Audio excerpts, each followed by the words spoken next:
leur source de revenus principale, c'est nous en fait. C'est les personnes qui dépensent en publicité. Donc moi je vois pas Facebook disparaître du jour au lendemain.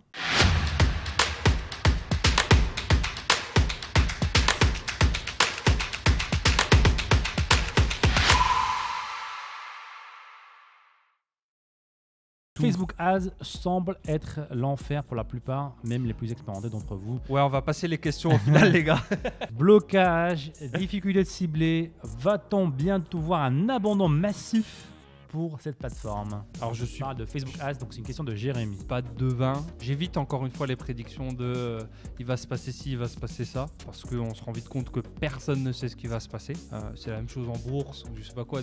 Comme les vidéos que tu aimes beaucoup, ça, de gens qui te disent alors aujourd'hui on va faire un état des marchés, ça peut monter ou ça peut descendre. Ce qui est vrai, hein, ça peut monter comme ça peut descendre. Mais... Donc Facebook, tout le monde peut rester comme tout le monde peut partir. Non, plus sérieusement, les deux peuvent arriver. Oui. Ça dépend beaucoup de l'évolution que va instaurer Mark et sa team, les créateurs de Facebook là-dessus. Ce qui ne change pas, c'est que déjà Instagram se reprend bien avec les Reels et ça fait partie du groupe Facebook. Ils font un gros pari sur le métaverse. Ils dépensent, je crois, j'ai vu des dizaines de milliards. Je crois que c'était 10 milliards l'année dernière en investissement ou 8 dans le métaverse. C'est n'importe quoi. Mais s'ils ont tiré la bonne carte, ils vont avoir un monopole impressionnant. C'est ça. Et il faut aussi voir qu'aujourd'hui, dans le moment présent, oui, ils sont énormes. Ils sont très gros. On parle d'entreprises qui vaut des milliards et des milliards en fait. Donc ils sont pas prêts de disparaître du jour au lendemain. Non, ils vont. Ce sera pas. De toute façon, c'est jamais du jour au lendemain. Leur source de revenus principale, c'est nous en fait. C'est les personnes qui dépensent en publicité. Donc moi je vois pas Facebook disparaître du jour au lendemain.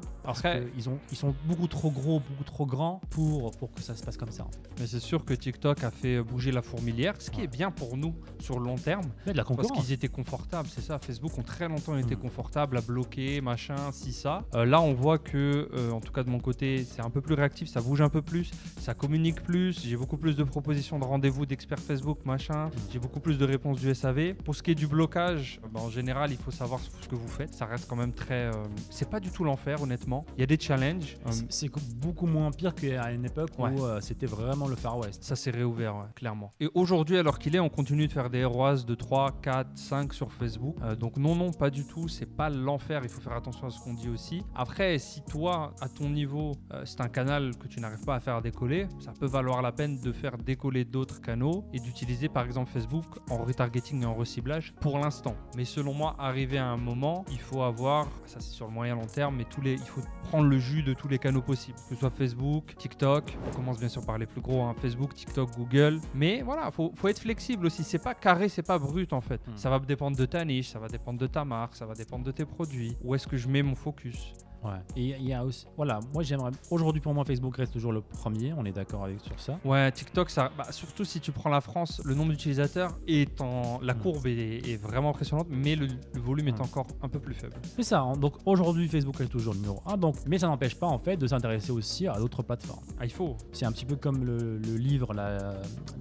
j'ai oublié comment il s'appelle, le livre des souris de fromage là. J'ai oublié Who Moved My Cheese, un truc du genre. Ah ouais. Mais en tout cas, tout le concept du livre, c'est en fait, voilà. Il y a un fromage, c'est en fait le livre c'est sur deux souris dans un labyrinthe et il y a un fromage à un endroit spécifique, tu vois. Et justement ils ont trouvé le fromage et t'as deux souris qui ont trouvé le fromage, ils sont assis en train de bouffer pendant, ils ont grossi sur place. Et une des souris, elle mangeait un peu du fromage et elle continue à explorer le labyrinthe pour trouver d'autres sources de fromage en fait. Et c'est ça, en fait à chaque fois ils revenaient manger un petit peu, repartir chercher et elle a trouvé d'autres sources de fromage. Les autres n'ont pas bougé en fait.